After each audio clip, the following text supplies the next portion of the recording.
On one hand, Aho probably should have gotten called for that cross-check at the end.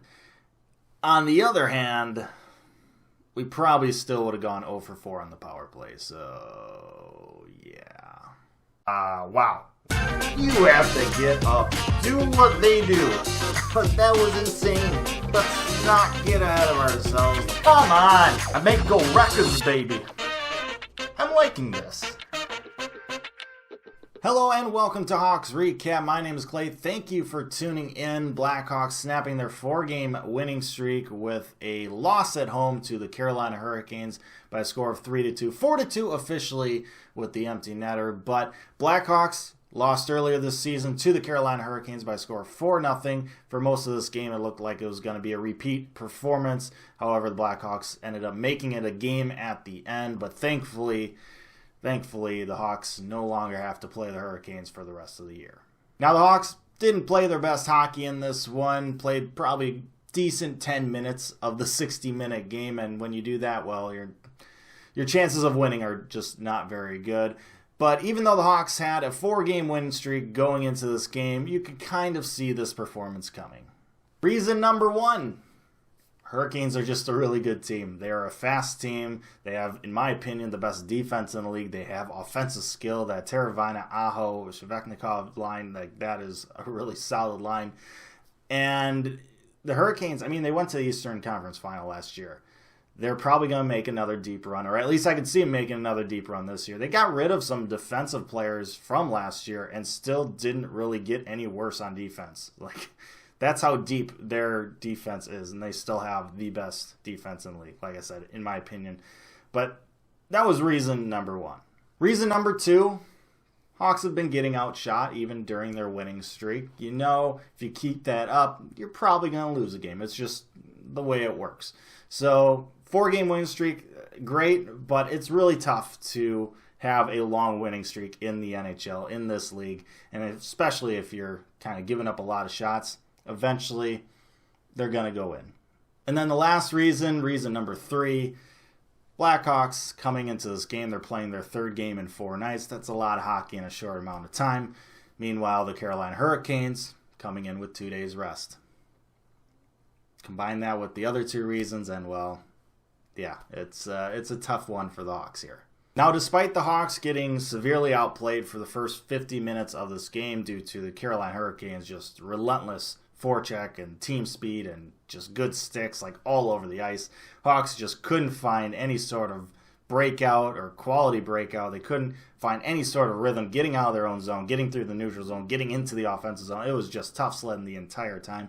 For the first 50 minutes, it was just stuck in mud for the Hawks. But somehow, some way, in the last 10 minutes, the Hawks found a little something, made a game out of this, and had a pretty decent shot at stealing a point.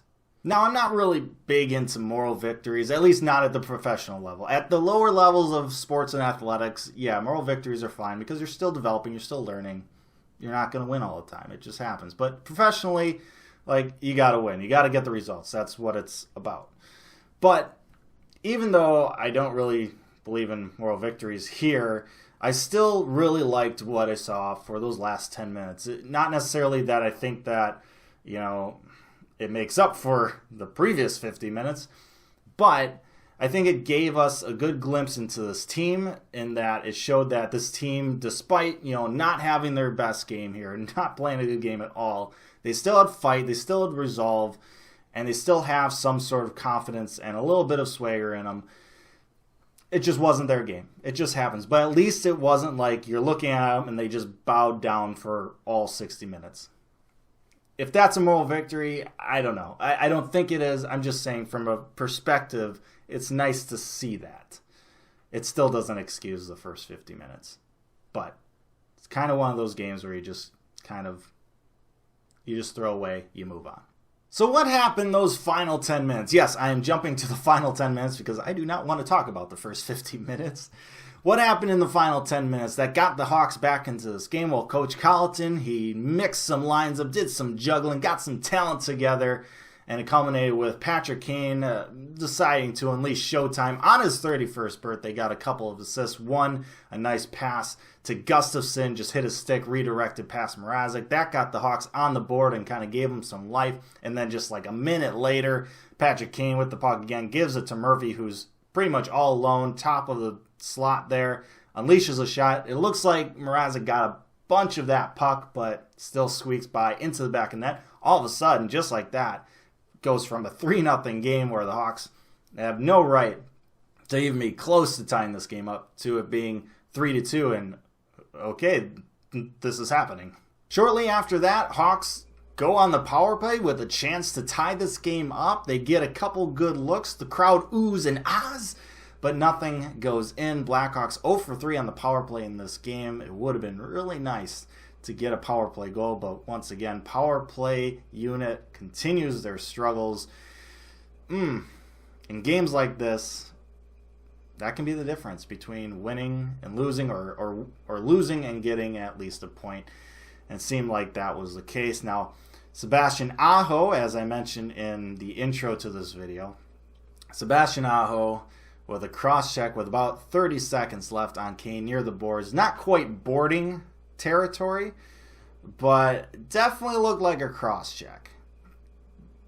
Definitely could have been called. At the same time, the refs tend to be very hesitant calling those types of penalties that late in the game for whatever reason. I can't sit here and say that gets called every single time because it doesn't. But yeah, it probably should have been called. At the same time, like I mentioned, Hawks probably would have gone 0 for 4 on the power play. So 10 minutes of good hockey. I'm not really going to complain about a missed call with 30 seconds left. Naturally, Sebastian Aho would add some salt to the wound and get the empty net goal to put this game away.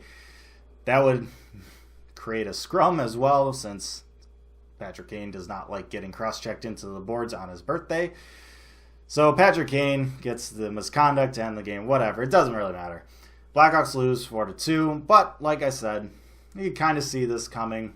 A lot of games lately for the Hawks. Third game in 4 days.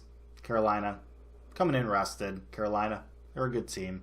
Hawks, if they can win 4 out of 5 games throughout the rest of this year, I'm happy. I will take, a loss every 5th game. I'm fine with that. So in the grand scheme of things, it's one of those games. You just flush away. You move on. Let's go get Tampa. Thank you so much for watching this episode of Hawks Recap. I really hope you enjoyed it. Let me know your thoughts down in the comments section below. Like, share, and subscribe. I appreciate that as always. But most importantly, stay safe, make good decisions, and I'll see you next time.